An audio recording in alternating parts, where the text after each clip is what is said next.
ಬಾಗಲಕೋಟೆ ಜಿಲ್ಲೆಯ ಜಮಖಂಡಿಯಲ್ಲಿ ಭಾರೀ ಮಳೆ ನಿನ್ನೆ ಆಯಿತು. ಇದರಿಂದ ಜನಜೀವನ ಸಂಪೂರ್ಣವಾಗಿ ಅಸ್ತವ್ಯಸ್ತ ಆಯಿತು. ಹಲವು ಕಡೆ ಅವಾಂತರಗಳು ಸೃಷ್ಟಿಯಾಗಿದೆ. ರಸ್ತೆಗಳೆಲ್ಲ ಅಕ್ಷರಶಃ ಹಳ್ಳದಂತಾದವು. ವಾಹನ ಸವಾರರ ಪರದಾಟ ಅಲ್ಲಲ್ಲಿ ಕಂಡು ಬರ್ತಾ ಇತ್ತು. ಮಳೆ ಆರ್ಭಟಕ್ಕೆ ಜಮಖಂಡಿ ನಗರದ ಮಾರುಕಟ್ಟೆ ಜಲಾವೃತವಾಯಿತು. ಹನುಮಾನ್ ಚೌಕ ಸೇರಿದಂತೆ ಹಲವೆಡೆ ರಸ್ತೆಗಳ ಪರಿಸ್ಥಿತಿ ಕೂಡ ಹೇಳುತ್ತಿರದಾಗಿತ್ತು. ವಿಜಯಪುರದಲ್ಲೂ ಗುಡುಗು ಸಹಿತ ಧಾರಾಕಾರ ಮಳೆಯಾಯಿತು. ಭಾರೀ ಮಳೆಯಿಂದ ಅಂಗಡಿಗಳಿಗೂ ಕೂಡ ನೀರು ನುಗ್ಗಿದೆ. ರಸ್ತೆಯಲ್ಲಿ ನದಿಯಂತೆ ನೀರು ಹರಿತಾ ಇರೋದು ಭಾಸವಾಗ್ತಾ ಇತ್ತು. ಮನೆಗೆ ತೆರಳೋದಕ್ಕೆ ವಾಹನ ಸವಾರ ಪರದಾಟ ಕೂಡ ಕಂಡುಬಂತು.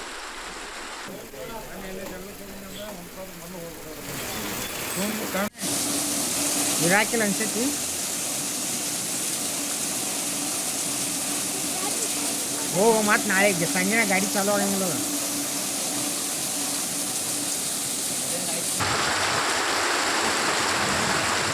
ದೃಶ್ಯಾವಳಿಗಳನ್ನು ನೀವು ಗಮನಿಸ್ತಾ ಇದ್ದೀರಾ, ಯಾವ ರೀತಿ ರಸ್ತೆಗಳಲ್ಲಿ ನೀರು ಹರಿತಾ ಇದೆ ಅಂತ. ಅಲ್ಲಿನ ಸಿವೇಜ್ ಸಿಸ್ಟಮ್ ಜೊತೆಗೆ ಡ್ರೈನೇಜ್ ವ್ಯವಸ್ಥೆ ಏಕಾಏಕಿ ಸುರಿದಂತಹ ಮಳೆಯ ಸಾಮರ್ಥ್ಯವನ್ನ ತಡೆದುಕೊಳ್ಳದ ಪರಿಣಾಮ ರಸ್ತೆಗಳೆಲ್ಲ ನದಿಯಂತೆ ಭಾಸವಾಯಿತು. ಇನ್ನು ಅಂಗಡಿಗಳಿಗೂ ಕೂಡ ನೀರು ನುಗ್ಗಿದ್ರಿಂದ ಅಲ್ಲಿದ್ದಂತಹ ಅಪಾರ ಪ್ರಮಾಣದ ಬೆಲೆ ಬಾಳುವ ವಸ್ತುಗಳಿಗೂ ಕೂಡ ಹಾನಿ ಆಯಿತು ಅನ್ನೋದು ಗೊತ್ತಾಗ್ತಾ ಇದೆ.